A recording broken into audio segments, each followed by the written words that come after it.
Class 9th आपका chapter what is democracy, Y democracy.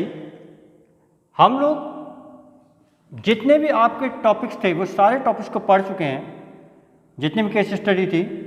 आज का हमारा जो टॉपिक है वो आपका इस थ्योरी पार्ट का लास्ट टॉपिक है। इस लास्ट टॉपिक में आज हम पढ़ेंगे और इसके बाद आज ही हम आपको इस चैप्टर से संबंधित कुछ इम्पॉर्टेंट क्वेश्चन है उसको भी देंगे। तो यहाँ पर जो लास्ट टॉपिक है, लास्ट टॉपिक का जो मतलब है, मीनिंग है, जो टॉपिक है वो क्या है, ब्रॉडर मीनिंग ऑफ डेमोक्रेसी। कि मतलब जो क्या है कि जैसे आपने क्या था छोटे छोटे टॉपिक्स को पढ़ा, लेकिन क्या इसका और भी बड़ा मतलब हो सकता है, संक्षेप इसका विवरण भी हो सकता है। जैसे हमारा क्या है इसमें दिया गया, पहला लाइन कह रहा है एवोल्यूशन ऑफ डेमोक्रेसी। एवोल्यूशन क्या है कि आज के समय में जो डेमोक्रेसी है वो काफ़ी चेंज हुई। आज से 500 साल पहले अगर हम डेमोक्रेसी को देखते थे वो इस प्रकार की नहीं थी, लेकिन आज हमारा क्या, आज हमारी डेमोक्रेसी में काफ़ी चेंजेस है। वो चेंजेस क्या है कि जो हमारी आज की डेमोक्रेसी क्या है, रिप्रेजेंटेटिव डेमोक्रेसी। रिप्रेजेंटेटिव डेमोक्रेसी क्या होता है, रिप्रेजेंटेटिव डेमोक्रेसी वो डेमोक्रेसी होती है जैसे क्या है कि हम किसी भी एक पीपल को इलेक्ट करते हैं बाई चुनाव, और सारा का सारा क्या होता है वो हमारे जो भी फैसले होते हैं वो अपने पक्ष में रखते हैं। वो होता है रिप्रेजेंटेटिव आपका डेमोक्रेसी। दूसरा पॉइंट आया, दूसरा पॉइंट कह रहा है कि वाई रिप्रेजेंटेटिव डेमोक्रेसी। अब ये कह रहा है कि आखिर हमें ये जो आपका है रिप्रेजेंटेटिव डेमोक्रेसी, इसकी ज़रूरत क्यों है, कि उसकी ज़रूरत हमें किस लिए, उसकी ज़रूरत किस लिए है। वो ये कह रहा है कि सबसे बड़ी संख्या हमारे देश की population, you know very well कि देश की हमारी पॉपुलेशन सबसे ज़्यादा है। तो ये कह रहा है कि large number of people practically impossible to include the all decision making. कोई भी अगर फैसले होंगे तो सारे फैसले लेने के हम सबको इकट्ठा नहीं करेंगे कि आप आइए आप आइए आप आइए। इसलिए इस वजह से हम क्या करते हैं, एक आपका रिप्रेजेंटेटिव इलेक्ट कर देते हैं, क्योंकि अगर हम सबको इकट्ठा करेंगे तो सभी के अपने अपने विचार अलग होंगे कि ये गलत है, नहीं ये सही है, ये सही है तो ये गलत है। तो जिस वजह से सारा फैसला जो था वो एक व्यक्ति पे हो जाता है और वो ये भी देखते हैं कि वो सही है कि गलत है। अब देखिए, people does not have the time.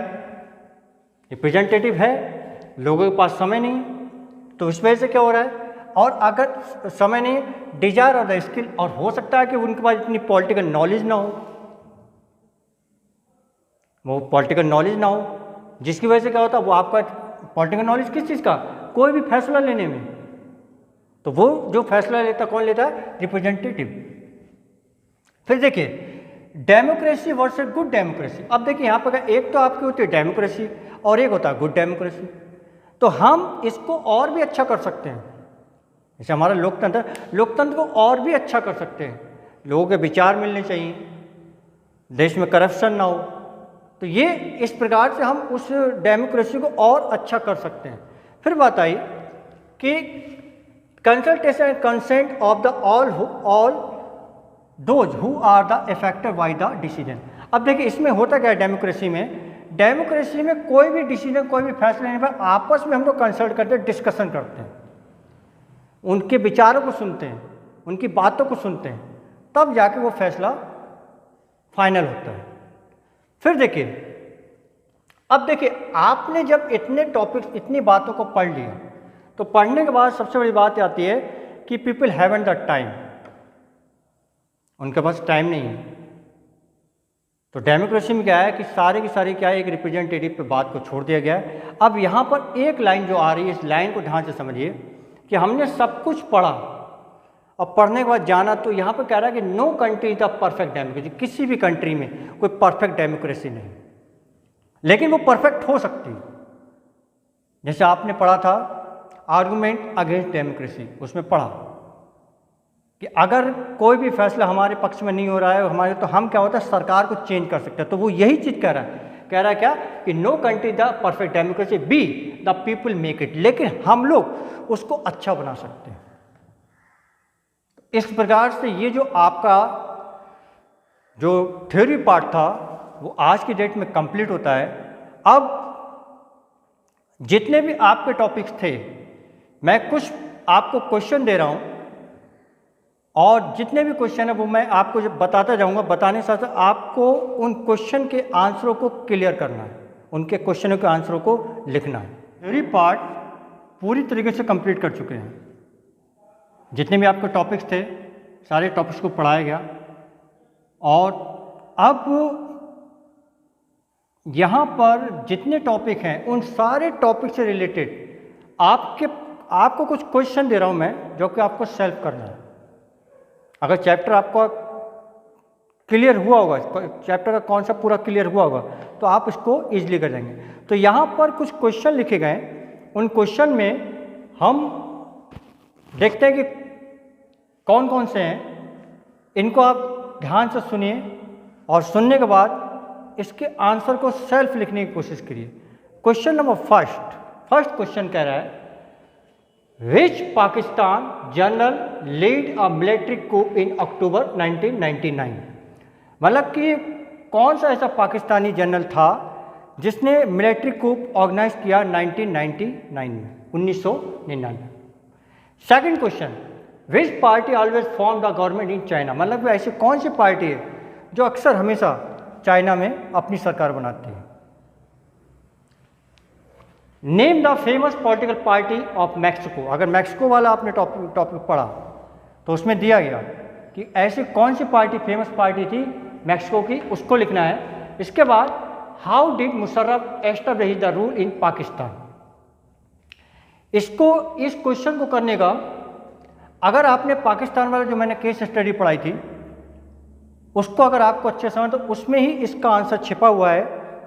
उसको देखकर उसमें से आंसर इसको निकालिए। अब इसके बाद, in China a democratic is China a democratic country और नॉट। मतलब ये पूछा कि क्या चाइना एक लोकतांत्रिक देश है या नहीं है। Give 2 argument in favour of your answer. उसके विषय में आपको अपने विचार, अपने तर्क देना है 2। फिर बात आई, why Pakistan under general Musharraf can not be called a democracy. अब देखिए क्वेश्चन क्या कह रहा है कि जनरल जो पाकिस्तान का जनरल था, जनरल परवेज मुशर्रफ के अंडर में जो वहाँ पे सरकार थी, उसको आखिर डेमोक्रेसी क्यों नहीं कहा जाता था, वहाँ पे डेमोक्रेसी क्यों नहीं कहा जाता। तो यहाँ पर दिया है, उसके आपको 5 रीजन बताने। फिर मैं बता रहा हूँ वही पाकिस्तान वाली केस स्टडी, उसमें जो मैंने आपको पढ़ाया था उसमें पूरा इसका आंसर छिपा हुआ है।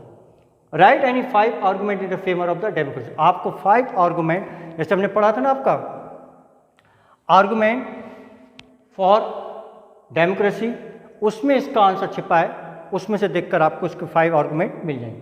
फिर election in China do not represent people the verdict. अब इलेक्शन जो चाइना वाली मैंने केस स्टडी पढ़ाई थी, चाइना वाली केस स्टडी में इलेक्शन कैसे होता था, लोग चुनाव को कैसे लड़ते थे, किस पार्टी से उनको रजिस्टर्ड होना पड़ता था, तभी जाकर वो चुनाव को लड़ते थे।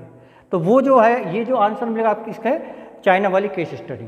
इसके बाद what are the difficulties people face in the non democratic, जो आपके गैर लोकतांत्रिक देश होते हैं उसमें लोगों को आखिर वोट देने में किन किन कठिनाइयों का सामना करना पड़ता है, वो आपका question. Mention any 3 essential feature of the democracy.